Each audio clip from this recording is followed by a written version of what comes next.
বাংলাদেশে অবাধ, সুষ্ঠু ও শান্তিপূর্ণ নির্বাচন আয়োজনের পক্ষে যুক্তরাজ্যের সমর্থন রয়েছে বলে জানিয়েছেন বাংলাদেশে নিযুক্ত যুক্তরাজ্যের হাই কমিশনার সারাহ কুক। সকালে আগারগাঁও নির্বাচন কমিশন সচিবালয়ে প্রধান নির্বাচন কমিশনার এএমএম নাসির উদ্দিনের সাথে বৈঠক শেষে সাংবাদিকদের এই তথ্য জানান তিনি। আরও জানান, যুক্তরাজ্য বাংলাদেশের পোলিং স্টাফদের প্রশিক্ষণ ও প্রাথমিক শিক্ষা খাতে প্রশিক্ষণের বিষয়ে আগ্রহী।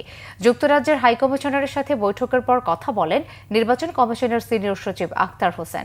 জানান, যুক্তরাজ্যের পর্যবেক্ষণ দলের সাথে একটি সমঝোতা স্মারক সই করবে নির্বাচন commission.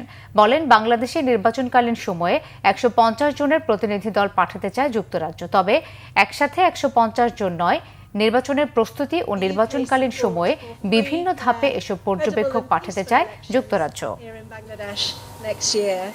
We commend the efforts of the Election Commission and the interim government, and with our international partners, the UK is supporting the Election Commission, particularly through national civic education programmes, particularly for vulnerable groups here in the country, and also the training of polling staff.